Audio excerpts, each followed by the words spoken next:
We need shots. For shots. What do you recommend for just a good shot? What do you celebrate? You ever turn around and find out that all the things you thought you knew about a family were a very clever deception for years? We were being led to believe that the Browns were founded upon love, religion, and free will choice, that plural marriage, at least within their home, was unity, not control. But here's the catch: that so-called foundation. It wasn't shattered, it was carefully built, and now piece by piece, the real story is unfolding. Hi guys, I'm Miraband. Welcome back to the StarSpill USA. If you haven't already, subscribe and let me know what you think in the comments below. Because today's tale, it's not reality TV, it's personal. We're going behind the scenes of the real dynamics that held the Brown family together and what ultimately broke them apart. Let's be honest, this breakdown did not occur overnight, and no, it was not due to jealousy or Christine having a change of heart or the lifestyle becoming too heavy to bear. The reality is, right from day one, this family was never on an equal footing. It just seemed that way. Now let's hit rewind. Kody Brown. The man who referred to himself as a leader was attempting to navigate 4 wives, like he was captain of his own solitary vessel. Each one brought their own talent, their own personality. Christine loving and caring, Janelle down to earth and no nonsense. Mary the first once loved, and Robin the last to join. Yet somehow quietly she became the central figure of them all. Unusual, isn't it? Initially the Browns appeared to be trailblazers. They opened the doors to the cameras, they opened up their habits, their faith, their challenges, plural. Marriage works if you lead with love and communication, they said to us, and for a while we thought they were right. But as time went, why the fissures weren't just apparent, they were impossible to overlook. The truth did not scream. Whispered, it existed in the silence, in unshared glances, and how the older kids began to recede in Kody's response to resistance, treating it less as discussion than betrayal, and in the wives' exhaustion, particularly the first 3 slowly ceasing to fight for what they no longer felt a part of. This wasn't a one-time blowout.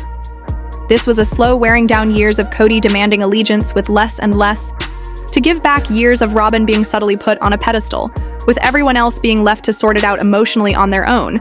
And at last, that tipping point, those unspoken inequities caught up to them. Stay with me, because we're just beginning. The Browns' tale isn't merely one of a marriage that unravels. It's one of power, of favoritism, of the seething pain that lies behind forced smiles. And once you notice it, you can't help but unnotice it. Silence wasn't merely the norm. It was a survival tactic in their home. To speak your mind was to invite judgment. To question the rules was to be accused of being disloyal, and the only one permitted frustration, anger, or disappointment with no penalty was Kody. So when Christine did finally walk away, when Janelle started yelling, and when even Mary ceased defending the man she waited years for, it didn't just make waves. It shattered an illusion carefully built. This family didn't shatter on one dramatic moment. It didn't blow up. It wore away. Gradually, in silence, smiling in front of the cameras while everything beneath was disintegrating, piece by piece. But now the silence has cracked and the truth, it's gushing out. Christine walking out wasn't just shattering the dynamic, it ended the performance. She was the steady one for years. The one baking birthday cakes, maintaining the traditions, mediating the tensions while others hardly even made eye contact. She smiled through chaos, took on emotional load. Nobody else recognized but that smile. It was hiding a storm building for a long time, and when she left, well, it wasn't theatrics, it was intentional. When she folded up Kody's things and left them in the garage with yesterday's junk, it wasn't spiteful, it was metaphorical. That moment was not rage. It was about taking back what was hers. After all those years of being treated as though she didn't count, recall when she informed Kody she couldn't remain in a marriage without physical intimacy, and his response wasn't empathy. It was dismissal, as if desiring emotional intimacy was unreasonable. That wasn't the collapse of a marriage, that was a woman waking up to her worth, to her truth, to the understanding that holding her tongue for the sake of harmony was costing her everything. Christine's leaving wasn't a breakdown, it was an upheaval. She valued peace over proximity, dignity over duty, and that disturbed the very foundations of the family. Not because she left, but because she demonstrated she blew the illusion that silence equaled loyalty, that being present was strength, and what left people most in awe Not a dramatic farewell. It was how serene she was. No shouting, no pleading. Just a quiet, forceful woman emerging from the shadows and saying, "I deserve better than this." And that's when it dawned on everybody, including Robin, because while Christine found power in her autonomy, Robin looked dazed as if someone had pulled the chair out from under her throne. Her world was built on the system remaining intact. Christine? Walking away wasn't emotional, she was threatening because Robin knew. If one wife could walk out, perhaps theirs could as well. Perhaps the entire system wasn't based on harmony, but on silence, acquiescence, and the pretense of consent. And now, that fantasy is over, let's be real. Robin spent years building the facade of the submissive wife, the peacekeeper, the one who just wanted everyone to get along. But when Christine finally left, Robin did not react with compassion. She reacted with panic, because control only holds if everyone plays along. And Christine, she refused to play along. She refused to pretend. We saw it happen right on television. Christine, once downtrodden and forgotten, now radiating in interviews, smiling again, really reconnecting, with her kids even looking physically lighter, younger. While Robin became more withdrawn, more combative, always on alert, the comparison was stark. Christine walked out of the whirlwind and came into herself, and in so doing laid bare everything Christine wasn't. Seeking attention, she wasn't creating drama. She was finished, and that alone was revolutionary. To leave silently a system of belief, a family, set up a marriage that she had been told was sacred. That takes a sort of bravery that remaining never could. And then she did, and everything changed. You could see it in Janelle, like something within her snapped. Mary's wall started to break down, and Kody, he didn't merely lose a wife, he lost control of the whole story. For the first time, his reality wasn't the only one being shared. Christine's peace was potent. It was infectious. And all of a sudden, the other women started to question, what if I deserve peace too? And Robin, well, for a person who says she loads drama, she somehow always finds herself right in the middle of it. Doesn't she in some way she's always the one that's crying? Always the one who's acting like the shattered victim, while the family goes up in flames around her. But to those really observing, the trend's been clear for years. Robin's become an expert at something incredibly subtle and extremely calculated manipulation through emotional vulnerability, masquerading as emotional weakness. At first glance, it looks like she's overwhelmed, devastated by the fractures in the family. But dig a little deeper and you'll see the tears usually come after someone else dares to speak. Their truth, Christine leaves, Robin cries. Janelle questions. Kody's behavior, more tears. Mary stands up for herself for the first time in years. Cue the emotional breakdown. But here's the twist, those tears rarely come with self-reflection. Very, very angry. And I understand it. And I apologize, and I understand that I've been in a bad place. Yeah. I'm sorry to you. I'm sorry to them. They come with guilt, with blame, with the kind of emotional deflection that keeps the spotlight squarely on her.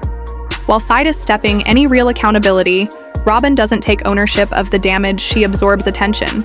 She paints herself as the glue of the family, when in reality, she gained the most from its unraveling. And how about favoritism? Because everyone saw it from the minute Robin came home to the family. Everyone knew she wasn't merely another wife.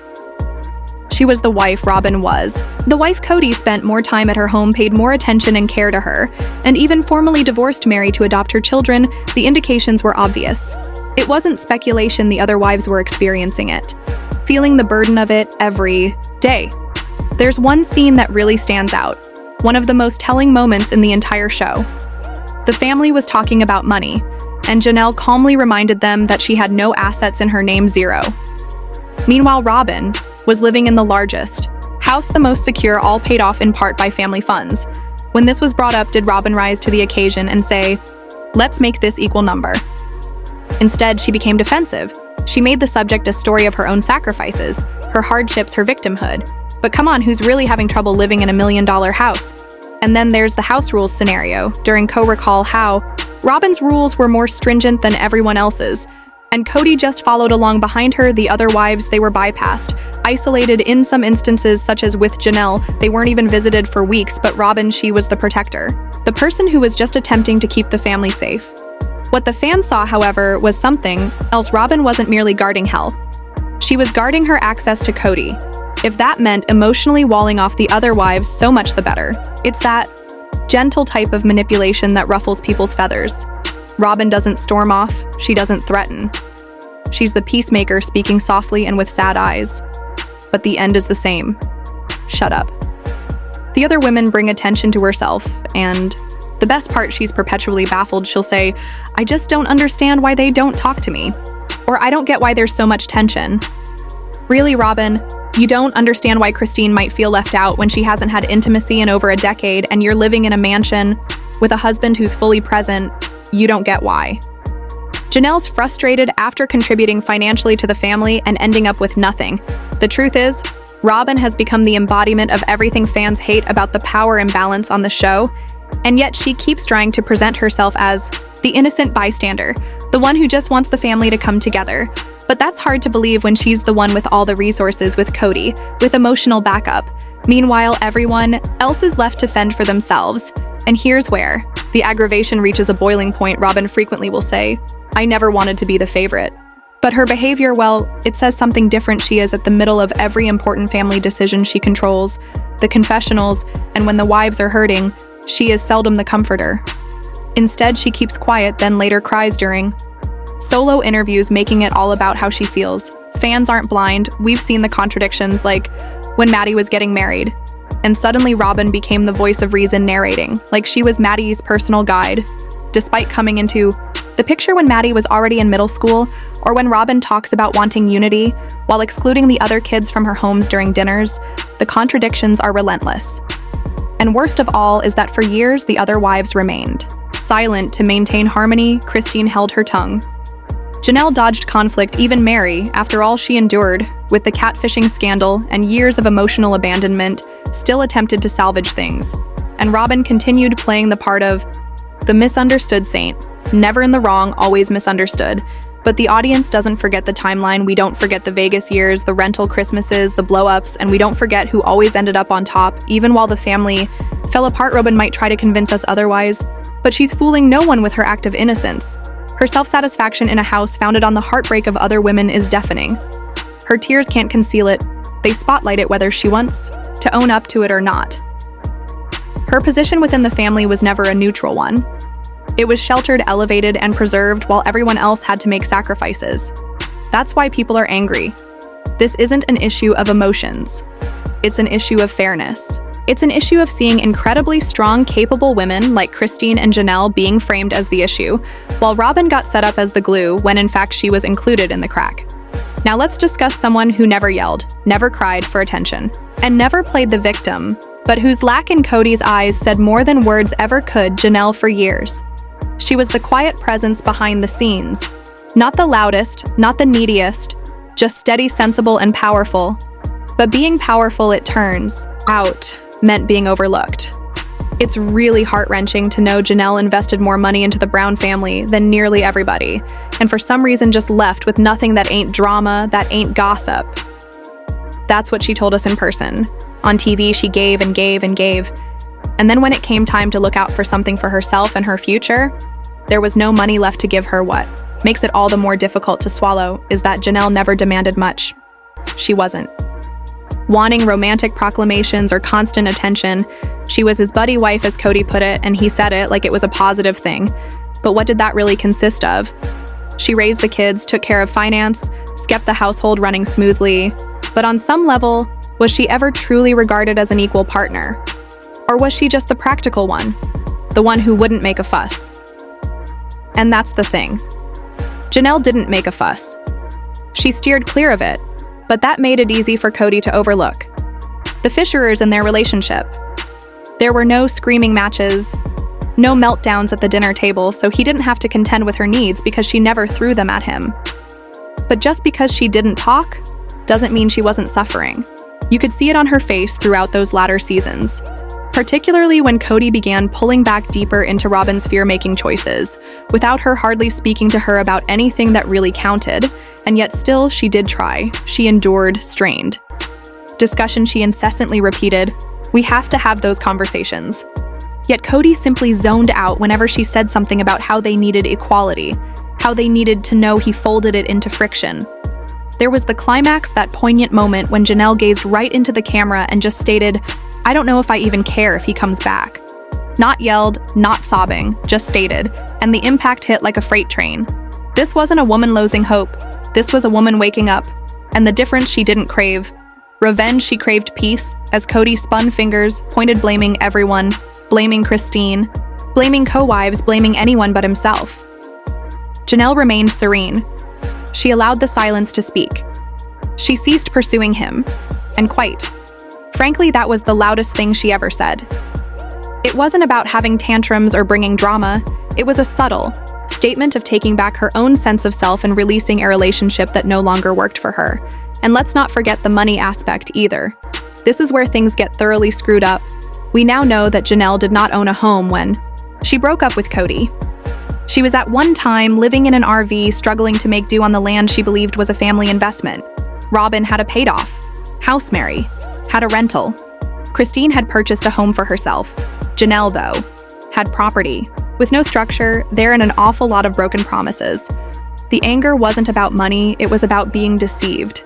Janelle was assured that everything was family-owned property, that money she invested in the family would be shared among all. But when she needed to know when she asked, "What's mine?" she received only shrugs, evasions, and gaslighting. She even admitted at one point that the structure of the family no longer functioned. For that itself was the plainest description of her. Path, it stopped functioning. It wasn't fair. It wasn't fair. You want to play blackjack? Sure. With somebody else's money, I'll take every risk that I should have before. When Janelle attempted to figure out how to remain part of the system and still preserve her dignity, it became obvious there was not room anymore in that house for her dignity, so she took off now. Back to the question, was Janelle ever equal? The answer, I believe, is no. Not really. Perhaps she wished she was. Perhaps she wanted so badly to believe in plural marriage that she told herself it was working. But when the layers were stripped away, it was clear she was carrying more than her share of the load. Kody, on the other hand, used that buddy dynamic as an excuse not to develop the emotional connection when their relationship started to fall apart. He portrayed Janelle as cold, distant too, independent. But come on, he adored that independence when it meant she didn't require much of him. He just didn't adore it when it meant she could actually depart and depart. She did not with fireworks, not with a bang, but quietly. Resolutely, somehow that was even stronger than Christine's departure. Because Janelle had worked so hard to remain above the fray, to be the steady one when she finally said enough. It wasn't bitterness, it was self-respect. That's why so many viewers identify with Janelle. She's not flashy, not dramatic. She's real, she's the one who attempted to keep everything together while being overlooked. And when it became too much weight to bear, Janelle didn't seek sympathy. She packed her bags and began anew. So yes, she might have gotten the least in material possessions, but emotionally, spiritually, she took away the most, because Janelle's quiet revolution wasn't about destruction, it was about survival. It was about finally choosing herself, even if it meant beginning all over again. If there is anyone in this whole saga who understands what it feels to be both extremely loyal and agonizingly alone at the same time, it is Mary, the first wife, the one who initiated it all with Kody, and somehow the one who became the most alone. Mary's tale is a convoluted one. She wasn't flawless, none of them were. But if you return to the beginning, you'll find that she was the one who believed in the dream. Most of all, she believed in plural marriage and family. Unity in creating something greater than herself. But somewhere along the way, that dream left her behind. Kody was different around Mary than with the others. Initially, the connection was palpable, almost real. However, before one could blink an eye, it was the space that became inescapable. Emotional absence, silent dismissal, that iciness that began to seep in until space became their default. It was not loud, it was not explosive, it was simply the slow freeze, and Mary persisted in it with the expectation things would eventually soften. They did not. And then there was the catfishing scandal. That moment altered everything. And yes, it was messy. Yes, it was humiliating. But let's actually examine what occurred. Mary was famished for attention, for love, for connection. And someone who she believed was real finally made her feel seen. And when the truth was revealed, rather than being greeted with compassion or even curiosity, she was punished emotionally. Exiled. Kody effectively washed his hands of the marriage. After that, on camera, off camera, it was the same cold reaction he let Mary have it straight and told her that there was no romantic relationship anymore. He said he wasn't interested. And still she lingered. She lingered. That's what made her story so difficult to watch, because she continued to show up for a family who had obviously stopped showing up for her, and still, she smiled through it. She made the road trips. She held her tongue. She supported the family's big announcements even when she wasn't part of the inner circle anymore. You'd see her on the couch sitting, inches from Kody, and yet the emotional gap between them was miles wide. And through all of that, what made people confused, what made some fans frustrated even, was her loyalty. Why keep defending a man who openly rejected you? Why stay loyal to a family that sidelined you? But that's the thing with Meri. Her loyalty wasn't just to Kody. It wasn't even fully to the other wives. It was to the idea of the family. This segment of Meri's path truly highlights the multi-faceted layers of love, loyalty, and self-sacrifice. She clung to an ideal of family when the world around her changed. It makes one wonder how much we can really count on our ideals when the foundation begins to break. Do you believe Meri's allegiance to the concept of family was ultimately her own emotional demise, or do you believe it to be a result of her deep devotion to what she felt was right? The ideal, the cause she believed they were creating together, the dream of cohesion that when she was prepared to leave hardly existed at all. And then there was Christine's new life, her David, her wedding, her bliss. And here's the kicker: Meri stood by her all the way in public, even after everything, even after being frozen out of Christine's wedding, even after years of tension and embarrassment. Meri still came bearing sweet words and genuine grace.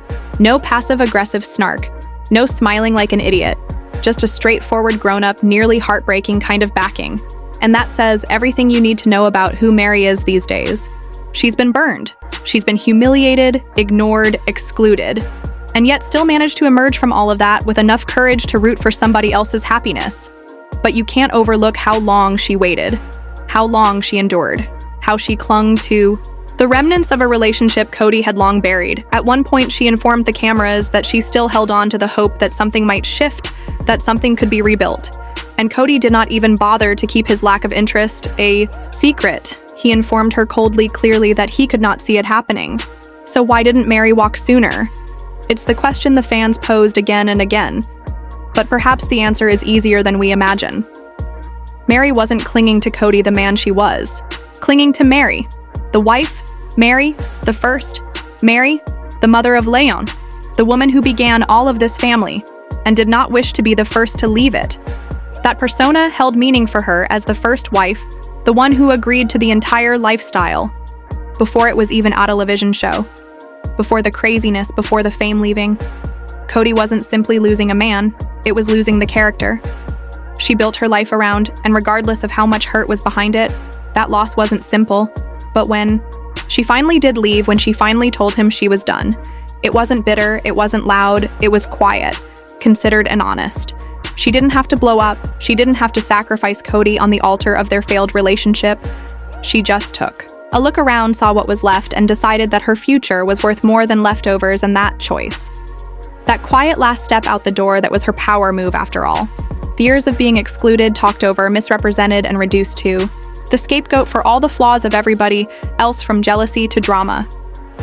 Meri reclaimed her voice not by screaming, but by walking away without asking Kody's permission. Her tale is still being written.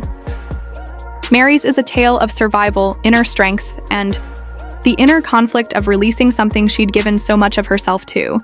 It's a strong reminder of how much burden we can place on our roles in relationships, and how difficult it can be to release even when it's obvious that the relationship no longer benefits us. Do you believe Meri's choice to leave was an act of self-emancipation, or did she still leave too much of herself behind in the process? And for real, I hope the next chapter of her life doesn't involve plural marriage. She's suffered enough, she's given enough, and at the very least, she deserves peace. Real peace, the kind she never got in that family. So ultimately, perhaps Meri's loyalty wasn't weakness. Perhaps it was endurance. Perhaps it was love. Perhaps it was pain. Perhaps it was all that combined into one. But it's obvious now she was true to an idea. Not to the man who lost love for her, not to the machine that devoured her, but to the family she believed they labored to create. As we conclude the Brown family saga, it's impossible not to notice the profound changes occurring right in front of us. It's been a long, torturous journey for Christine Janelle, and even marry. But the glory of their stories now is that they're no longer defined by Kody's narrative of their lives. They're finding peace and power on their own terms. Christine, for instance, has really owned her freedom in ways that can't be ignored. She's no longer the third wife in a pool of women, attempting to make it work. She's now the woman who walked away from a bad relationship and claimed her own happiness. From the day she left Kody, it was apparent that she wasn't simply deciding to leave a man. She was choosing to walk toward herself. And let's talk about the symbolism, because in reality TV, symbolism speaks volumes. From the moment Christine packed up and left, it wasn't just about walking out the door, it was about leaving behind an old version of herself that had been suffocating under Kody's rule. The wedding ring came off the burden of Kody's expectations at last eased off her. And she's been radiant ever since she's posted on Facebook flaunting her new life, her travels, her children, her new romance. And with each post comes a narrative of regaining her worth. Day by day, Janelle, as well, has reached her own serenity, but it's been more subtle, internal. She's not the loudest one in the room, but that doesn't necessarily mean she's not powerful. Janelle's always been the practical one, the level head done. But after all these years of giving, of emotionally investing in Kody,